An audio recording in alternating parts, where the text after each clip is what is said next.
Heaven's inside of us. Hmm. You know, this month, talking about the first 4 chapters of the book, it's really been a good experience for me, because usually I'm always in the audience when those first 4 chapters. And so this month I've had to talk about it 3 out of those 4 Sundays. And, you know, it's one of those things where you discover that you're in a philosophy, and a statement means one thing at one time in your life. It means another thing at another time in your life. And then it just keeps, actually, the message keeps evolving as we grow and expand and understanding life itself. And so being able to go back and look at each one of these chapters, it has been kind of like a tap on the shoulder for me. So it's been good. And I was with Susie at this workshop yesterday, and I have to tell you, it's kind of fun to be with a bunch of young practitioners, and how they, especially when they have the excitement of what has happened. And the third kingdom. When we talk about the third kingdom, you know that there's the beginning where the victim consciousness, and then there's the second one. We become the person that we got it all together and we able to do it, and we walk in that success ladder. And then we go to the third one where we realize and understand that the spiritual presence of life would work through us, and it take us to a broader perspective of being. And the speaker yesterday, I think, was talking that most of us on this path, we kind of, this third path is kind of where we start. Because the fourth one is really living in the flow of being.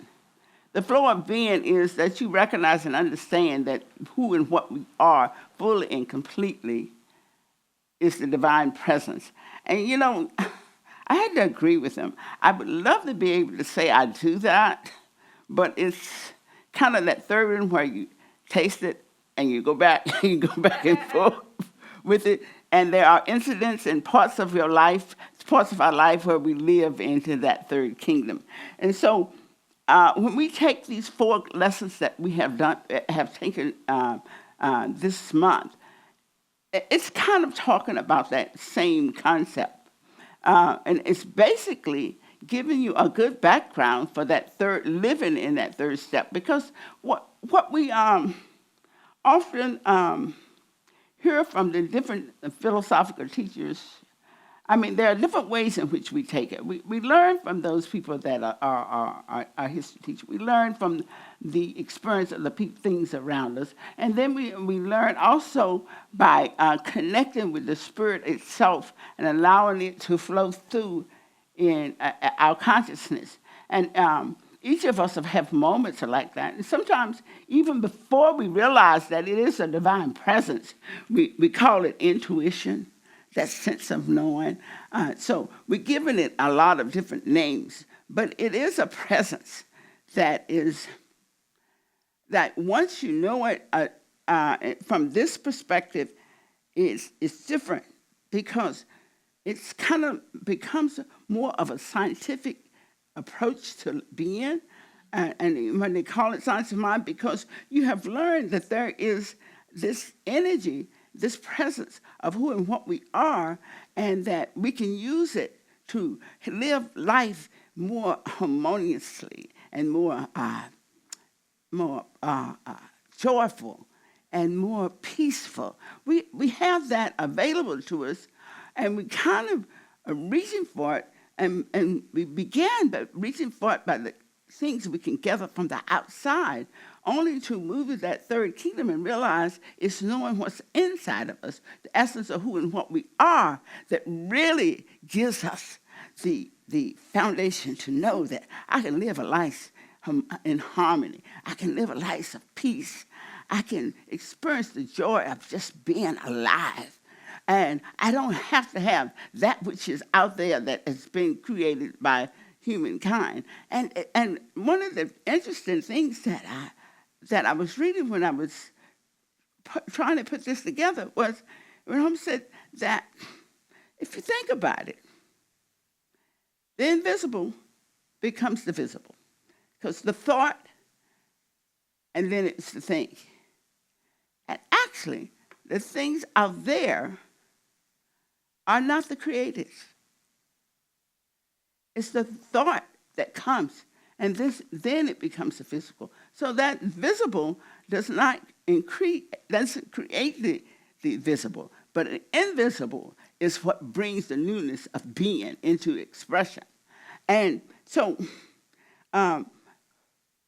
knowing that and understanding that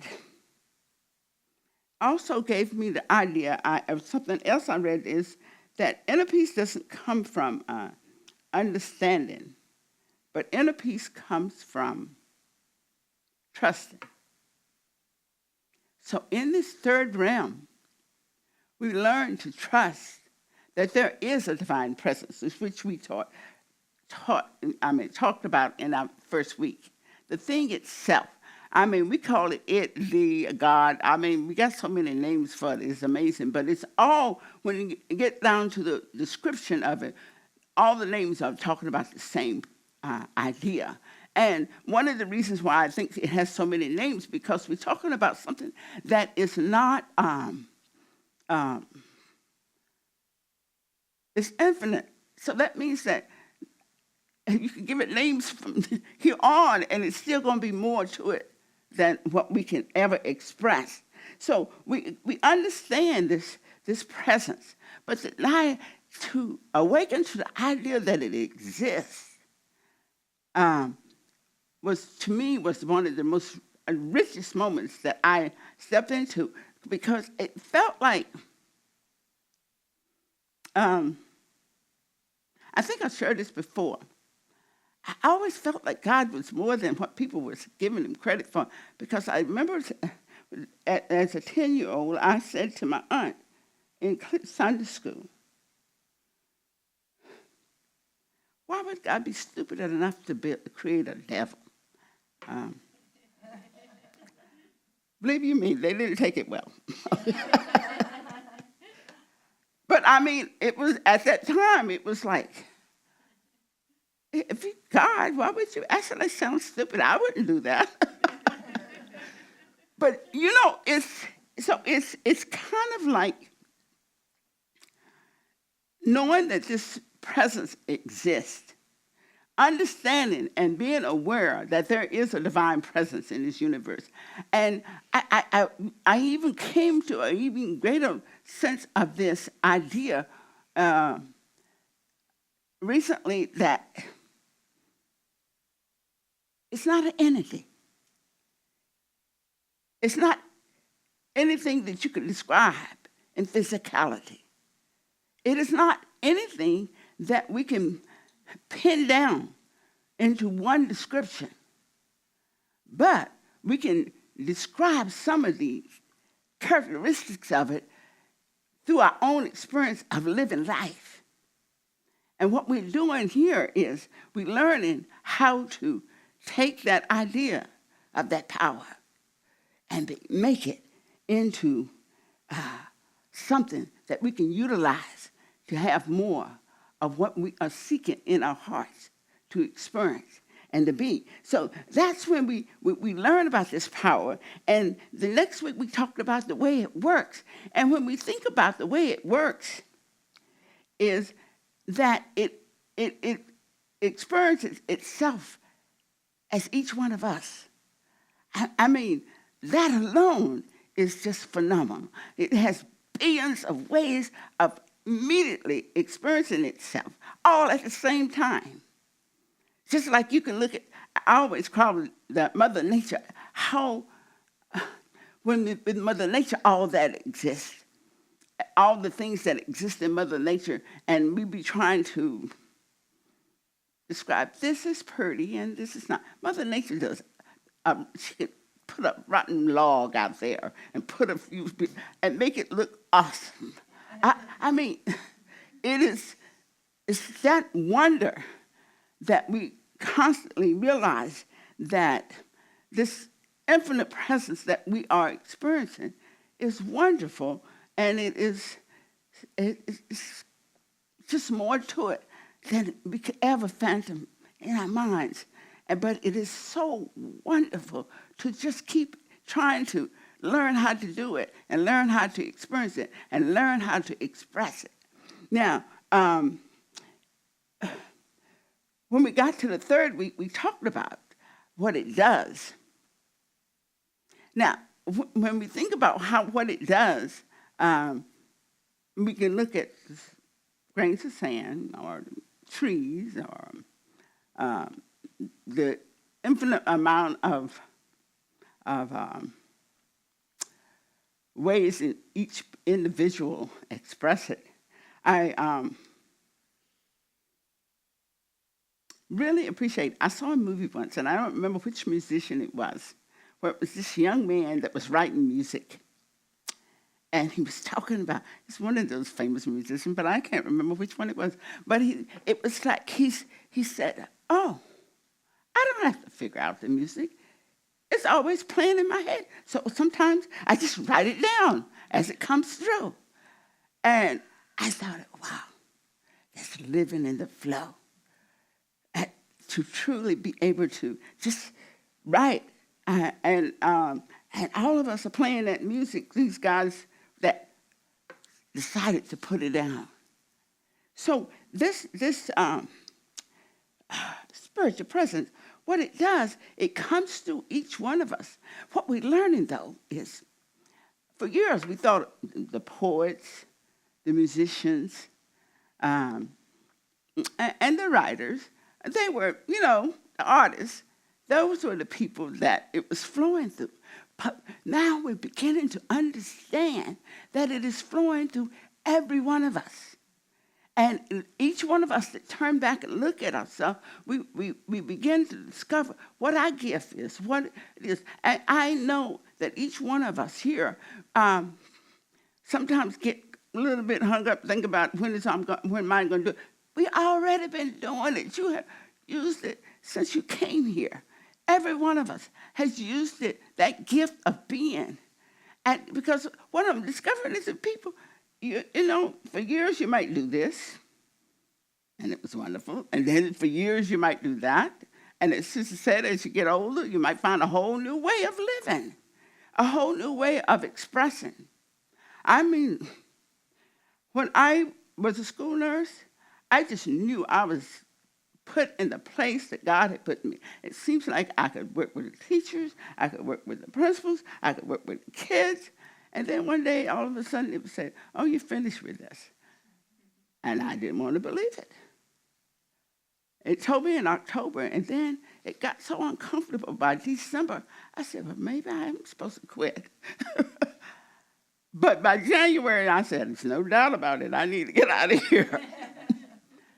But as soon as I stepped out of that experience, I stepped into this idea of being an assistant minister here.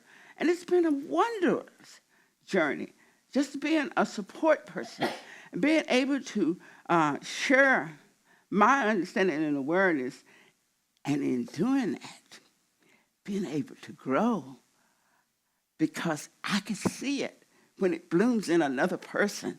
I can see it when I see each one grow in understanding.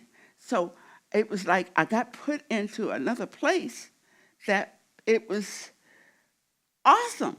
I mean, it was like one in which the feeding was a back and forth kind of experience.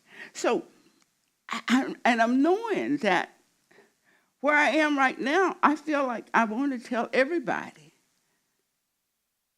to look within and find that genius, that new thing that's in them. And when I was thinking about this last night, I said, I need to shut up with it a little bit because I get kind of pestered with some people.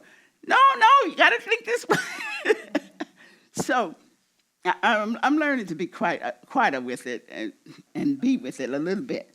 But the idea that it works through us and it constantly is working through us. I mean, we're always using it. We always creating newness in the universe. So today I'm supposed to be talking about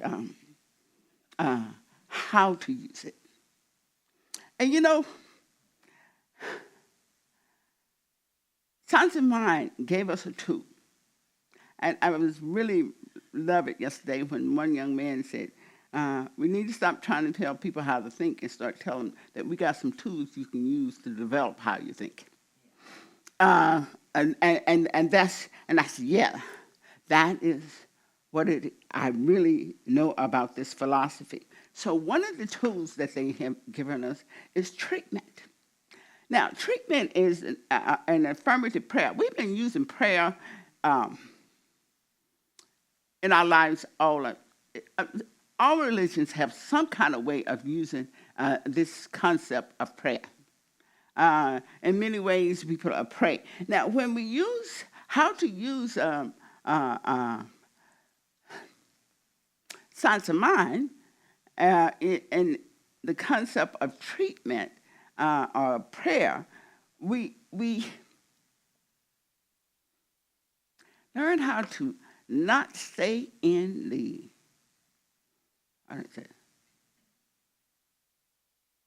description of the science of mind over and over again. Instead, we learn how to live it moment by moment. And that is the journey. And I thought about this being the last chapter. That's where our work is learning how to live this philosophy and the principles that we talk about, learning how to live them. And I'm saying that because I feel like all of us we learn in it, and we have used it to create a lot of things in our life. And one of the things that I found that the physical things that I was working towards and were really important. Some of them came true, and some of them I'm still working on.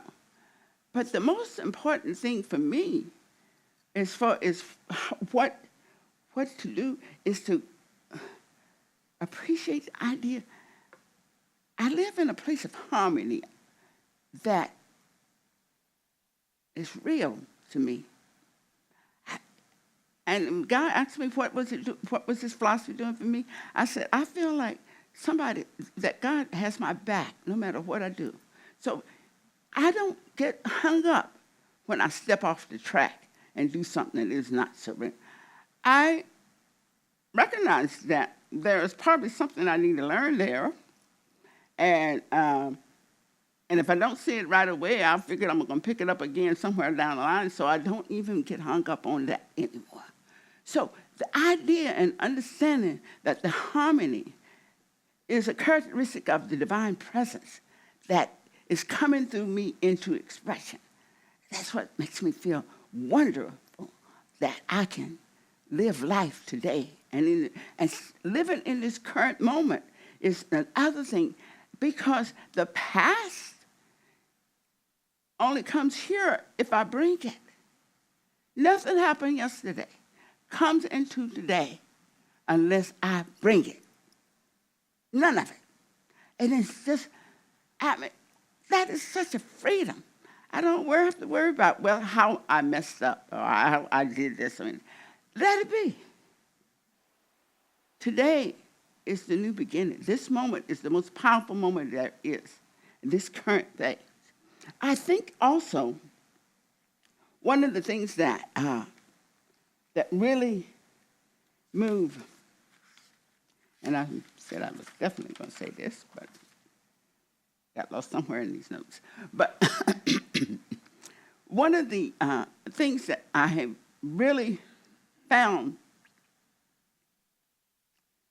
this concept of love. Love is an energy. Love is so much to love that I feel like I can do it, but I can't necessarily describe it fully. I can feel like I can think about it from some places of being compassionate. I can think about it in terms of things. But love is that energy. It's almost like when it comes forth, and it comes forth greater and greater as I learn that we are one, that all of us, everything is coming out of this. And it's kind of like the energy, the mold is the heart's desires and the thoughts. And this energy, love just pours it and makes a mold, makes it into a manifest thing. And when it brings it into manifestation, it is there, and I can experience it, I can appreciate it, and I can let it go, because those things that it manifests are not permanent. So what I manifest yesterday is yesterday's stuff. What I manifest today is today, is how I can bring it forth today. And it's this kind of understanding and awareness that I didn't have last year, but I have it this year. This is the wonder of staying in this philosophy and understanding what it has to offer us. It is such a rich thing to know how this thing works and how I'm utilizing it.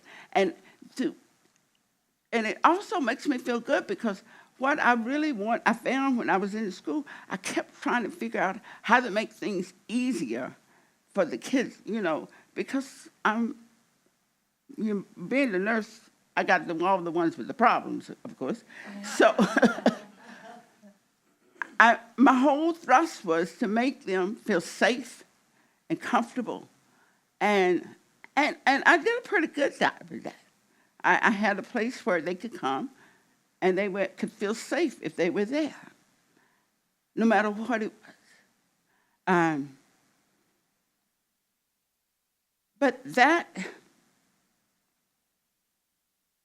idea of how love brings you into an experience and expression, but being clear that none of that is permanent in the sense of this physicality of life is going to be changing. It's constantly changing. Now, that's my new journey, because I find that I've gotten to this age and I want some of this stuff to stay like it is. That isn't necessarily a good thing for me or anybody else. So learning how to balance this is a new journey. But the richness of what I want to say from this philosophy is, I am going to experience the joy of learning how to do that. And it's wondrous to have a philosophy and classes and things in which you do that. I mean, I'm learning how to do Tai Chi with Nancy, and I'm learning. That's the best I can say right now.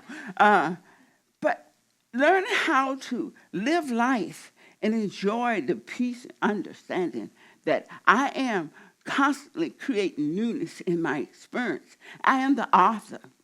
And I know my emotions, my feelings, all of that I engage in, all of that is part of that creative, that first cause, that causation.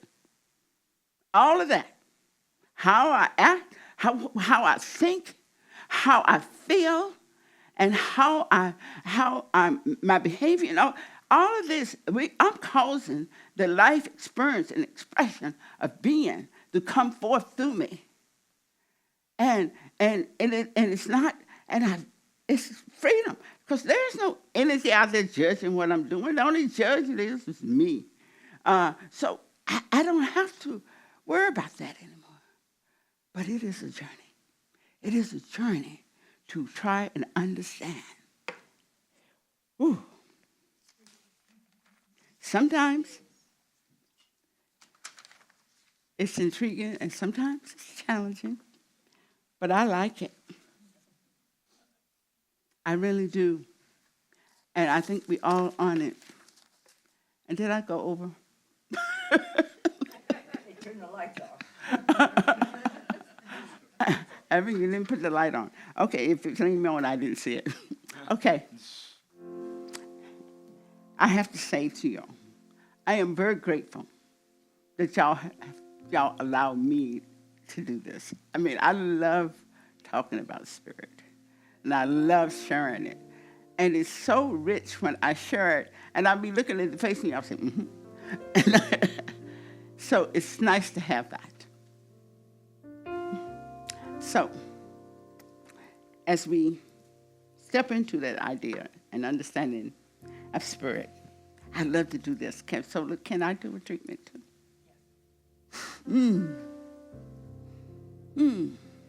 Because in this understanding that the treatment is, I'm so grateful to know and understand that there's a law in the universe that responds to this word that I am placing in it. And so I don't have to figure out how it's going to be done, but I know that I can put that word into that law and it comes back to me fulfilled and run over. And so the word I want to put in there is that each one of us, each person here, each one of us that are in the sound of my voice in any way, is knowing and understanding the own individualized greatness of being.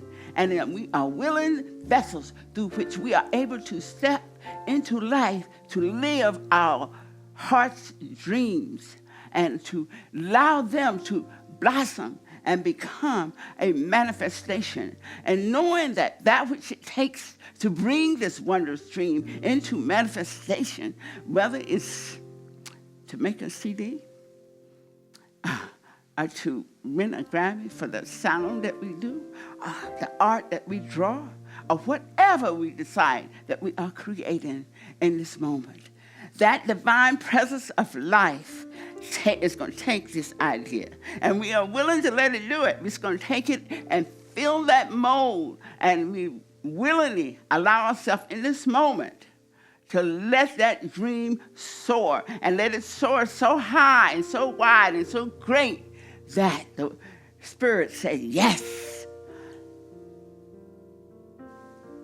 you are my beloved, and who I am well pleased.